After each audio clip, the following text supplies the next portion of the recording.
First You Think is a not-for-profit ministry of the First Unitarian Church of Des Moines. Support us at ucdsm.org today. It's because of the music, and it's more than the music.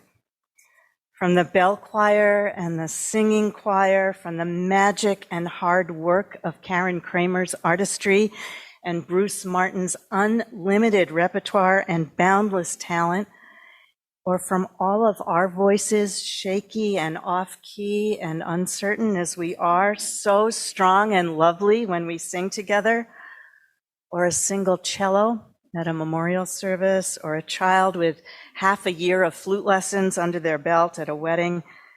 It's because of the music, and it's more than the music.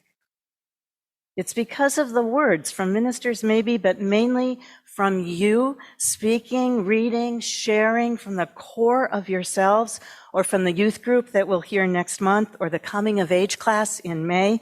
It's because of the words that are spun round a provocative idea or a haunting question, words answering a poem or a piece of sacred text, or responding to the harrowing news, or telling a story, a sliver of a sacred story that we're all in. It's because of the words, and it's more than the words. It's because of the commitment here, not just to words, but to action, and not just to action, but to transformation, starting from within ourselves and radiating out, turning the tables of power, renouncing our allegiance to convenient complicity. It's because of earth justice, climate justice, gun justice, trans justice, immigration justice, the dismantling of white supremacy culture and misogyny and nationalism, militarism, homophobia, poverty, privilege, and greed. It's because of social justice and the way it intertwines here inextricably, in every way, with the life of the Spirit. And it is more than social justice. It's because of the art in Griffin Hall, shining in there among the dishwashers and the appliances and the cabinetry and all this stuff, all these visible signs of inward grace, which is a variation on an old definition of a sacrament. And it's more than the art. It's because of pastoral care, volunteers who just stir up their courage and go to the hospital or make phone calls or write cards of care that come to you from strangers when you're sick or sad or struggling. And all of that is so old-fashioned. It is so retro, really. These ways of tenderness that are as old as grief itself. This is love that cannot be accomplished by texting alone or email. It requires breath and touch and tissues and tears that are salty and snotty and sacred, and hugs in the hallway and hands across a table. And it's more than this as well.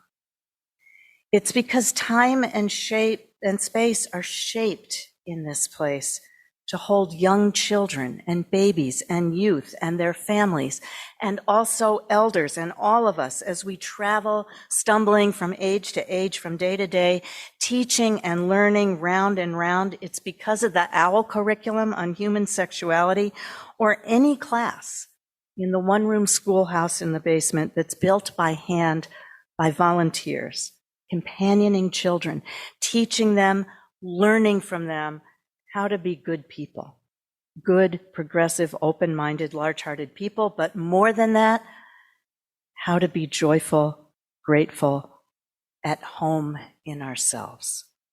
What can our liberal faith offer children now and teenagers in the way of true joy in these challenging times they are growing up into? It's about faith formation, and it's more than that. It's because of the coffee, obviously, and dinners in each other's homes, and memorial receptions and meals made with love for homeless people who sleep in the classrooms here, and the suppers you will share when your new kitchen opens. It's because of the Eucharist that any bread properly blessed can become, and it is way more than the food. It's because there's no dogma, no doctrine, no outworn hypocritical orthodoxy here. It's because we strive here for accountability instead of judgment. We don't always get it right. It's because we strive for transparency instead of secrecy, vulnerability instead of posturing, forgiveness rather than fear. Not very long ago, a friend told me about a child, her own child, that she overheard telling their friend about their UU congregation, urging them to come sometime. "Don't worry," said that child. "It's not what you think. It's not the kind of religion where you have to die inside." Right? The UU elevator speech of a 9-year-old. It's because of progressive theology, and it is more than theology.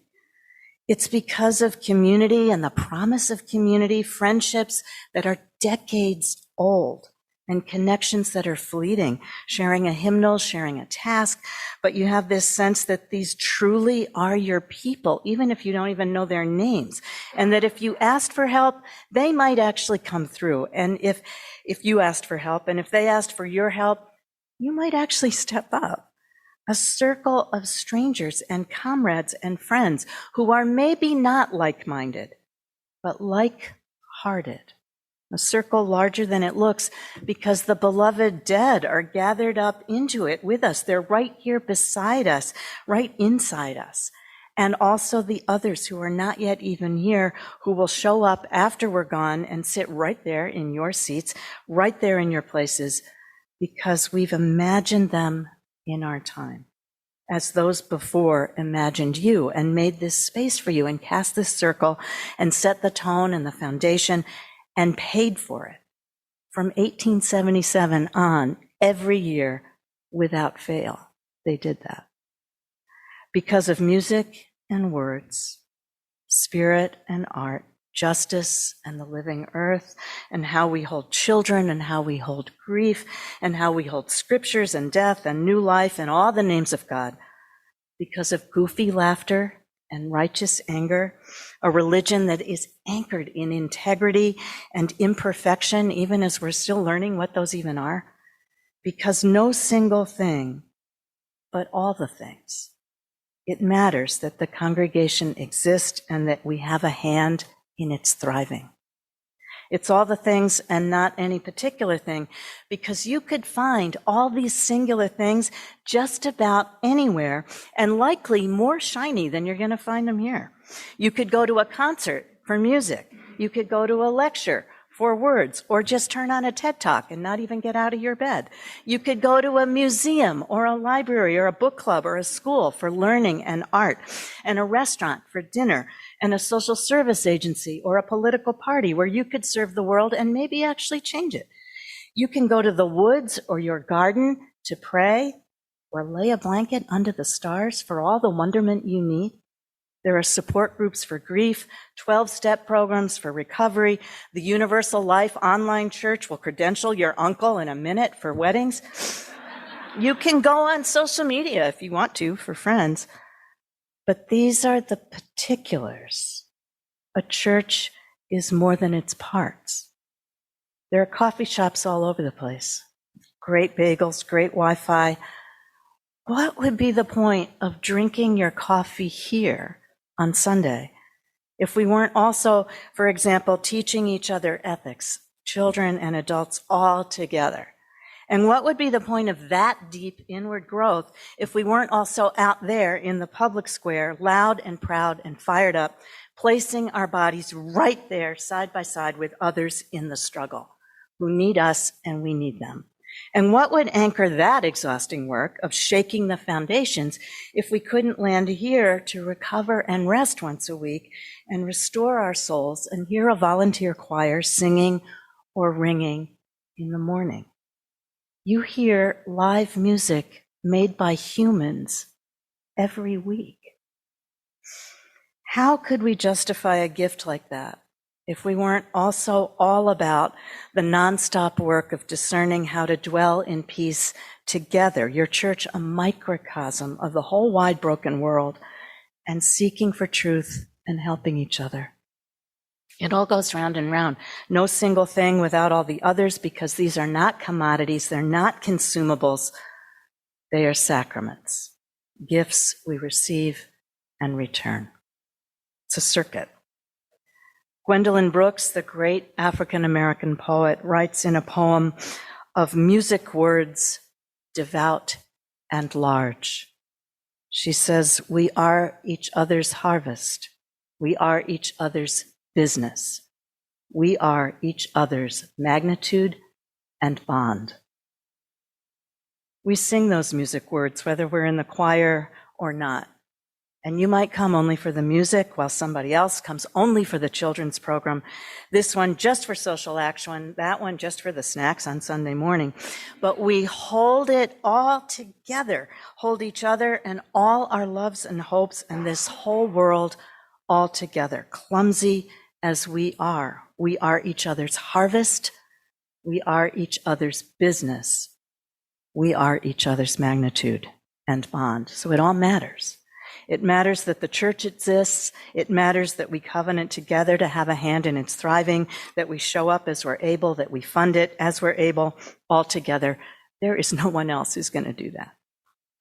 The pledge goal this year here is ambitious, $615,000.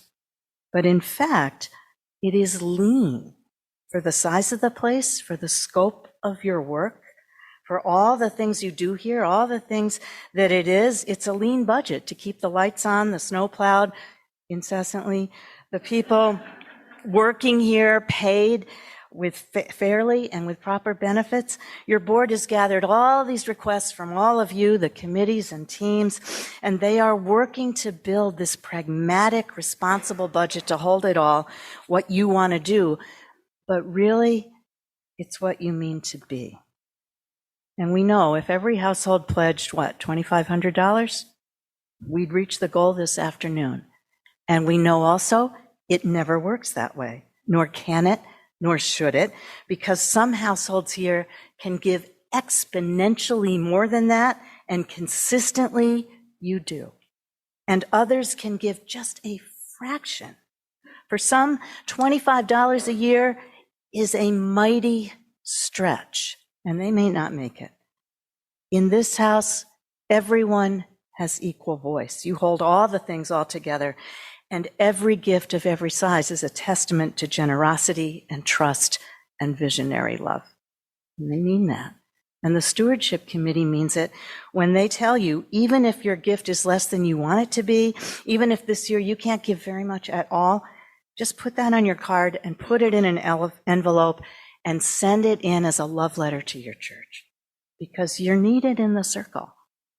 Everybody is, and that has nothing to do with monetary wealth. This is a common wealth. And every year, miraculously, it works out because the whole is larger and stronger and more durable than any single one of its particular parts. We run here on this practical, magical arithmetic, practical in responsible stewardship of resources, magical in generosity, gratitude, and trust.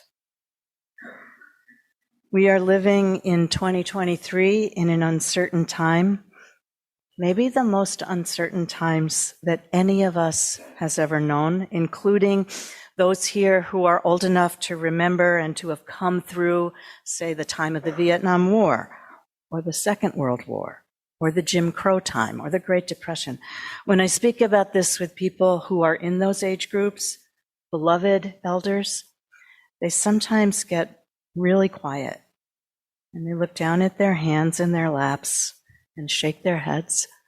One person not long ago did exactly this, and then looked up at me, eyes filled with tears, and said, "This is different. What's happening now, this is way different.